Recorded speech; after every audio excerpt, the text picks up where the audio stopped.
I need some help.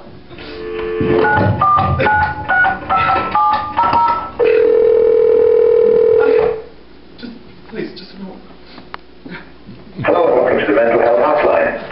If you are obsessive compulsive, press 1. Personalities, press 3, 4, 5, and 6. If you're paranoid, we know what you are and what you want. Stay on the line and we'll trace your call. If you're delusional, press 7 and your call will be transferred to the mothership. If you are schizophrenic, listen carefully and a small voice will tell you which number to press. If you're depressive, it doesn't matter which number you press, no one will answer you. If you're dyslexic, press 69696969. If you have a nervous disorder, please fidget with the hash key until the beep.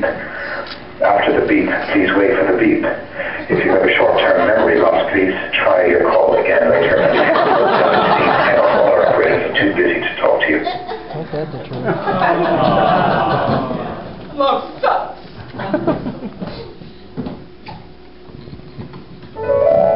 He loves me.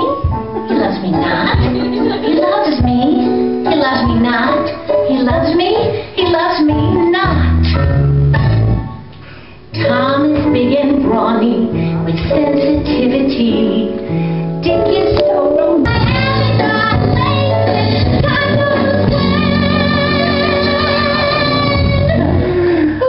Look, it's not like I have anything against homos. I love homos. Some of my best friends are homos. All of my best friends are homos.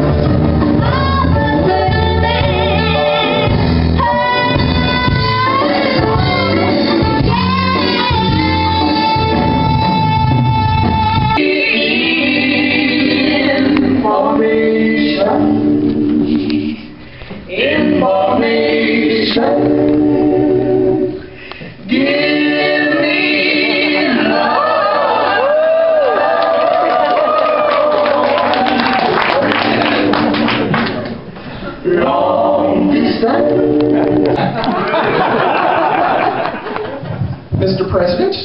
Yes, no, this is Miss Tomlin from the telephone company, sir. Yes, 3 words, time for change. Oh, I'm not talking about catchy campaign slogans. I'm talking about the fact that you owe the phone company 25 cents back from 1984 during your college days, and we want it now. Yeah, well, maybe just a quarter to you, but it's our bread and butter. Times are tough, don't ask. And don't tell. Don't ask, don't tell, a wise and sensible way of thinking when you say something. No, what do you mean you think anyone should be allowed to serve in the armed forces? Don't ask, don't tell. I'm talking about your birth certificate. What? Oh, what? I'm so sorry, I had no idea. I caught he and Michelle at an intimate moment. Well, embarrassment. Well, it looks like Michelle is going to receive the president's stimulus package. Olay! Inappropriate. We don't care. We don't have to. We're the phone company. Is Georgia World 76? The one with the big hair? Remember the joke was they found Jimmy Hoffa in it? Do you know she actually showed up at this year's pageant and gave a 2-hour lecture on manners, cuss words, and how not to cross your legs in public. It was so embarrassing. Excuse me, aren't you Marjorie Lee Winnick, the current Miss Georgia World? Why, yes, I am. I'm Julia Sugarbaker, Suzanne Sugarbaker's sister. And I gather from your comments, there are a couple of other things you didn't know, Marjorie. For example, you probably didn't know that Suzanne was the only contestant in Georgia pageant history to sweep every category except congeniality. That is not something the women in my family aspire to anyway. Or that when she walked down the runway in her swimsuit, 5 contestants quit on the spot. Or that when she emerged from the isolation booth to answer the question, what would you do to prevent war? She spoke so eloquently of patriotism, battlefields, and diamond tiaras. Grown men wept. And you probably didn't know, Marjorie, that Suzanne was not just any Miss Georgia. She was the Miss Georgia. She didn't twirl just a baton. That baton was on fire. And when she threw that baton into the air, it flew higher, further, faster than any baton had ever flown before, hitting a transformer and showering the darkened arena with sparks. And when it finally did come down, Marjorie, my sister, caught that baton, and 12,000 people jumped to their feet for 16.5 minutes of uninterrupted, thunderous ovation as flames illuminated her tear-stained face. And that, Marjorie, just so you will know, and your children will someday know, is the night the lights went out in Georgia. Scan it around so everyone can see. Thank you. Maybe a little, just circle out like that. And we'll continue that way. It's still my show, honey. Okay. She'll be booked here next season. And then just put it down there, and we'll continue that way. There's one practice card here, Dolores, so if you want to try that one, just take this one off, show it to both sides, and set it down. Fantastic. All right, ladies and gentlemen, this is my lesson for you. We need to rid the world of discrimination. Rid the world of discrimination. And isn't it ironic, Judy, that the word discrimination has the word nation right in it? Unity, cohesivence, okay? So, I have a dictionary. All right, take the next card. Now, ladies and gentlemen, I got news for you. Every single one of us in this room are exactly the same. Me, you, Rodney, Dwight, Debbie, we are all the same. And we are all the same because we are completely different. Which makes us all the same because we're different. It's a cycle. If the world could figure this out, most of the problems would just evaporate. Do you not agree? Give me a woo. It's ridiculous. Take the next card. Okay, thank you, Mildred. I'm going to help you with this one. Ladies and gentlemen, as you can see, I spared no expense in my audio-visual presentation portion of the program. It's part of the word, honey. I have a dictionary. Heterosexuality. I want to compare and contrast. Yeah, just set it down there. That's fine. I want to compare and contrast the heterosexual community with the GLBT community and see what the differences are of their minor, if any. But when a man and a woman get together in an act of fornication, it results in a marriage. Right, Dwight? Marriage. And do you have any kids? Not yet? Okay. Well, when you have a marriage, oftentimes, usually it will result in children. Children, and then you'll have years of expenses, Dwight. Get it snipped. Well, I'm going to talk to you after the show. Okay, now take the next card, please, Robert. Now, when two men or two women have a civil union in many states, and now in 8 states, marriage, thanks to New York, right? Marriage? But New York came after Iowa. There are 3 gay people in Iowa. To get married, at least one out in the cold. Oh gosh, that's why I never thought of that. Fantastic. That's probably not allowed in Iowa. But when 2 men or 2 women have a civil union or a marriage, they don't automatically get a baby. They can have years of disposable income. That's right. Rodney, if you change teams, you'll be driving a Mercedes in no time. A lot of guys in this town like a hot chocolate daddy like you, I'm telling you what. Ta-da! All right, take the next card, Carlos.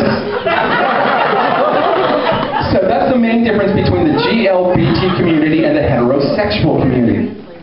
We're going to translate it. Thanks for keeping me on my toes. Obviously, I don't know what I'm doing up here. 27 pages of dialogue. GLBT. By the way, this string of letters is called an anachronism. And we have smart people in the audience tonight. GLBT. Rodney, do you know what all these letters mean? No, I don't. You're going to find out. Or, exactly, practically. Take the next card, Shaniqua.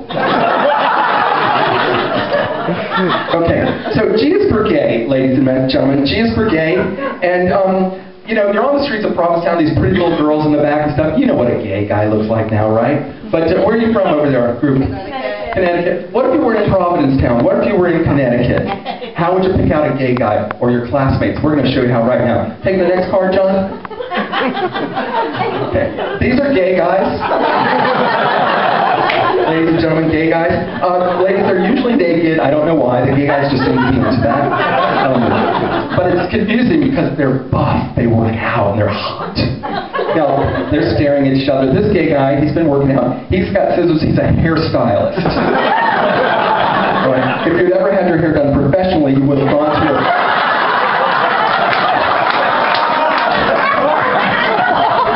There is nothing wrong with a barber cut. Very handsome on you. I think she's getting closer to her answer, isn't she?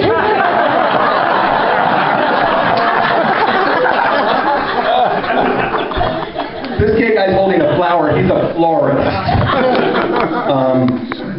Dwight, these are the only two professions that gay men have, in case you're wondering. So, G is for gay. Take the next card, please. Thank you there. Okay, sorry. This is just a crafts project I was working on in my dressing room. It came out pretty good, actually. They take it. All right, now, a little harder than gay guys to pick out is L. L is for lesbian. L is for lesbian.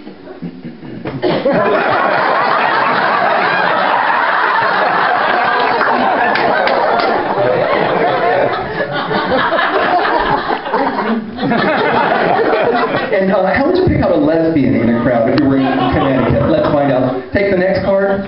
Thank you, Susan. Ta-da!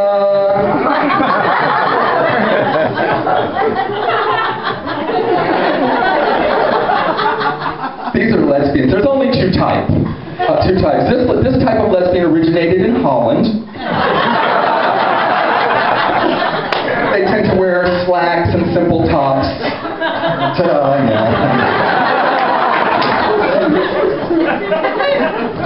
they often, well, this lesbian has one of those short hairstyles, short on top, longer in the back. I think that's called a wombat. A mullet. What? A mullet. And there's your gay hairstyle.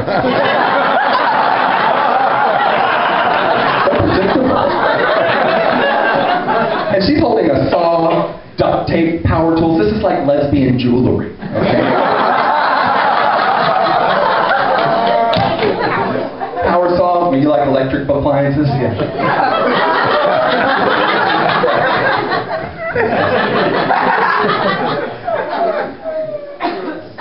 You've been to Toys R Us? Isn't that great? I don't know what half that stuff is. You're well on your way. Anyone can call this out. What is this? Lip-Sctick lesbian. They wear makeup, skirts, and sensible shoes. Little hard. You're pointing fingers? I know. Little harder than the gay guys to pick out, but if you go to Home Depot, they're usually arguing on the hardware aisle. All right, take the next card, there, darling. So now B. B is confused. Who am I? What am I? Who am I? What am I? Ladies and gentlemen, take the next card. B is for bipolar. I know, I would think so. Actually, I think your gal pal on row 1 does, actually. B is for bipolar. We'll take the next card. It doesn't really matter whether you're from North Antarctica or South Antarctica. You're still members of the GLBT community if you're bipolar. All right. Thank you. All right. Ladies and gentlemen, I've been a raucous crowd, but I need to bring the room down a minute. This is difficult to explain, and it's a sensitive subject. T. Ladies, take the next card there, darling. T is for transplanted genitalia.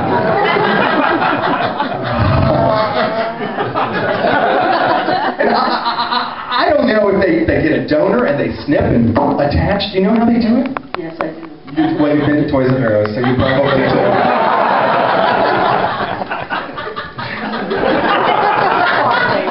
We'll talk later. Fantastic.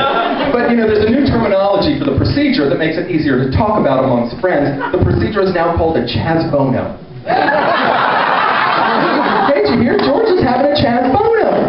Oh. See? And the last part, GLBT, much like you said, my lady, GLBT, also a darn good sandwich. I had one for lunch. It left me gassy, and at least I'm so sorry about that. Give her a woo.